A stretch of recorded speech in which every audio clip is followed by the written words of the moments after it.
Hey everybody, John Greenwald here, founder and creator of theblackvault.com, throwing out a quick blast for you on a part number 2 to a video I just did days ago. Now, the reason I'm doing this is because I feel the story now can be ultimately put to rest, put to bed, throw it out. The claims are unsubstantiated, all because there's actual evidence to support doing so. Now, just to kind of give you an idea of what I am talking about, I did do a part 1 video to this, not expecting to do a number 2, about the Pentagon admitting to having UFO debris. Now, at the time, I predicted, but I was hoping I was wrong, that a mainstream media avalanche of publicity would go towards this story. Ultimately, it ended up on the Drudge Report, and ultimately that avalanche happened, primarily with a lot of UK tabloid papers, but all running the headline that the Pentagon had admitted to having UFO-type debris and released the analysis to the public. Now, a quick refresher, I'm not going to go through everything again, but that all stems back to this blog here, where a FOIA requester, Freedom of Information Act requester, received 5 of the Defense Information Research Documents, or DIRDs, from the OSAP program. Now, this was the one that was contracted to Bigelow Aerospace as BASS, and it was a lot of controversy behind it, but a paranormal research program, or at least so it is said. I went through the actual bid solicitation for that program in the last video and kind of show why I hesitate to believe that it was truly intended to be a UFO research program. So without getting all into that again, watch that video because there's a lot of important information in there that I put out to you, and I felt that at the time it put this story to rest with evidence. Since then, I felt the need to keep pushing, because I would love to be wrong about this, and I would love to have these documents be about UFO debris. I do believe the government likely has UFO debris.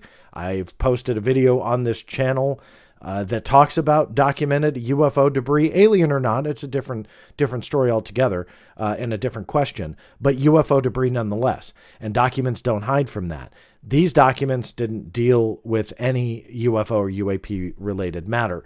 But here's the update. Here's why I wanted to do the part 2 for you, is that I did reach out to the Pentagon. And before you go, oh, geez, the Pentagon, sit tight. Bear with me here. The Pentagon told me the following about those documents, because I did reach out to them and wanted comment on the Freedom of Information Act documents. So you know, I didn't just go to the Pentagon. I went to the root agency of where they came from, the Defense Intelligence Agency, also seeking comment. The Pentagon was tasked to give me the comment. Here's what it says.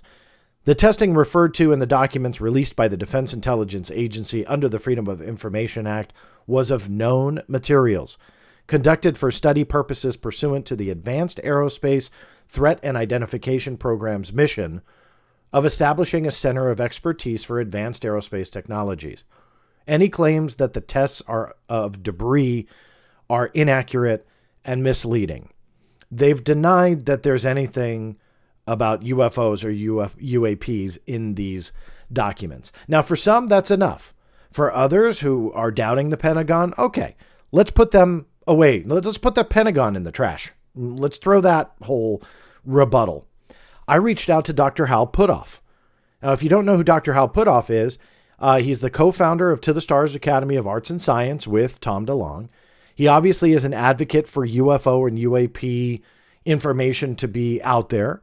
He believes that through their Adam Project and through TTSA, or To the Stars Academy, that they have pieces of UFO debris, possibly, and more information is coming.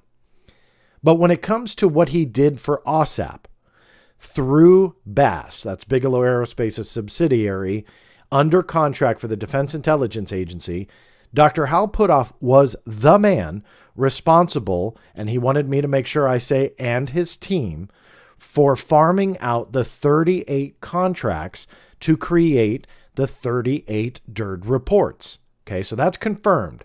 So those reports were created by this man here. I reached out to him. just to make sure that I was not putting out false information from the Pentagon and solely relying on that, because obviously people throw a lot of heat when you bring up a Pentagon statement, unless they say something that you want to hear. But regardless, they'll throw a lot of heat if you use the Pentagon. So here's Dr. Putoff's statement. John, in DIA's OSAP/ATIP program, the 5-sided DIRDs that we commissioned addressed advanced material topics potentially significant for advanced aerospace application, not evaluation of UAP debris in hand. To my surprise, Dr. Putoff and the Pentagon agree. Now, these are two polar opposite figures. One is advocating for UFO and UAP investigation and scientific attention. That's Dr. Putoff and the Pentagon, someone who's backtracked and has decades-long history of covering up UFO information.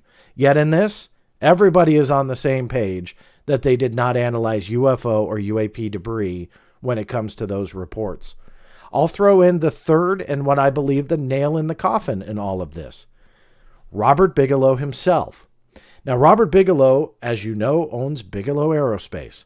He was the guy that was awarded the OSAP contract and got, as reported anyway, $22 million to do the OSAP study. And as I mentioned in the last video, I go through what OSAP was all about, at least on paper. Now, he does, or at least I think he does, contend that they were looking at UFOs and it was a UFO research program, despite what the documents say. So he has every reason to essentially play into this theory or accusation or whatever you want to call it, that these documents had something to do with UFOs or UAPs.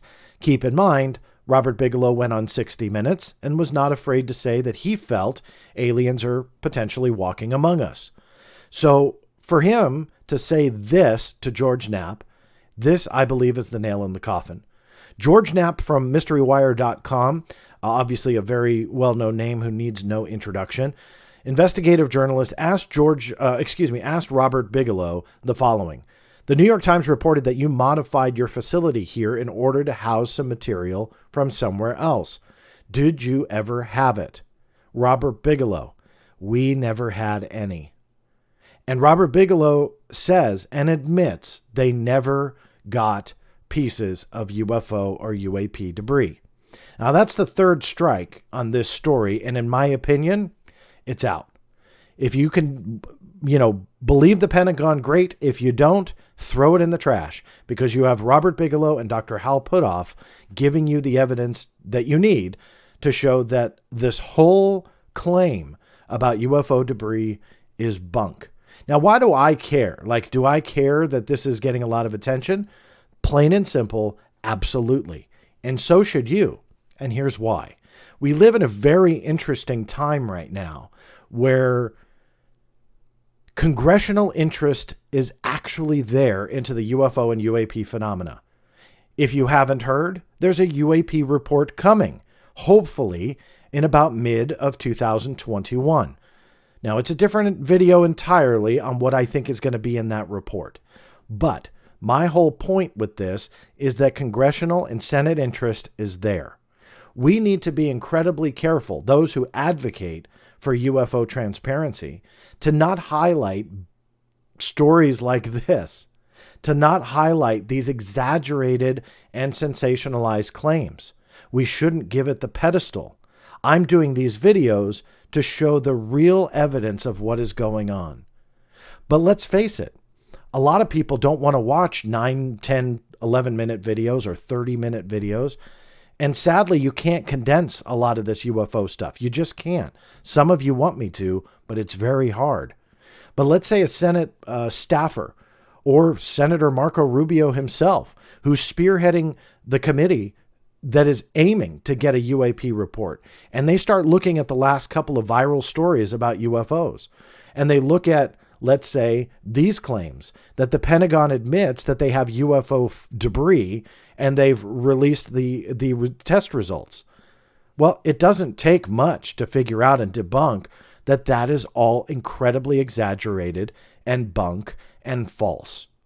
Now look back. On this channel, I dealt with the New York Times and their claims that Harry Reid was saying that some of these vehicles were off-world vehicles, insinuating that we had crash debris from UFOs and UAPs in our possession within the American government and the American military. What happened a day after that was reported by the New York Times? They took it all back. They retracted it. Then their whole story hinged on Dr. Eric Davis, somebody who also was on the OSAP team and coordinated with them.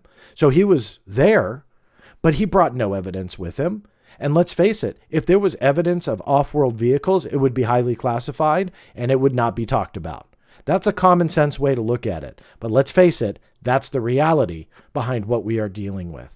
So that falls apart. So that Senate staffer looks at the last couple of stories here in the last year and a half, and realizes it's all kind of a joke.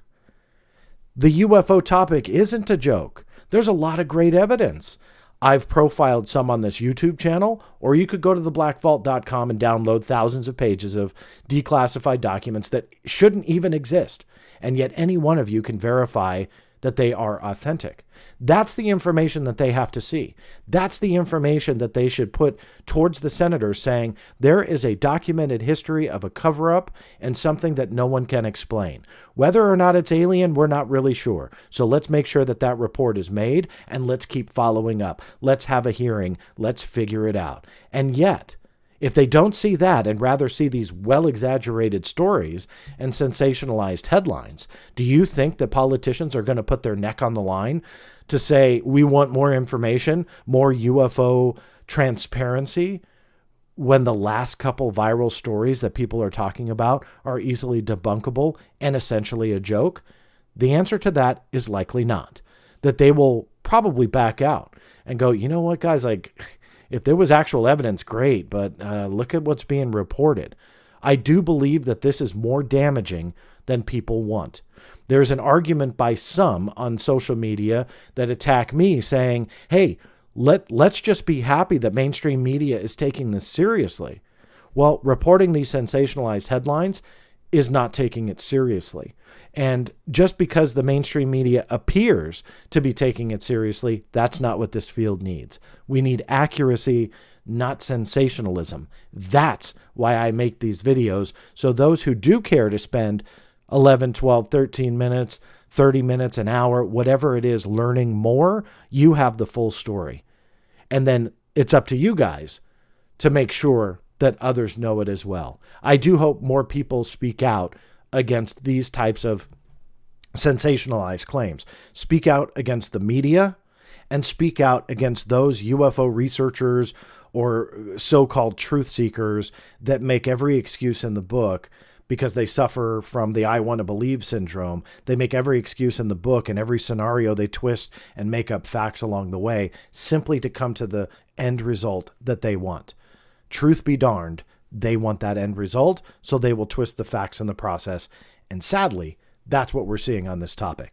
But in my mind, those 5 DIRDs, not UFO or UAP related. The evidence is there. There's 3 major strikes working against it.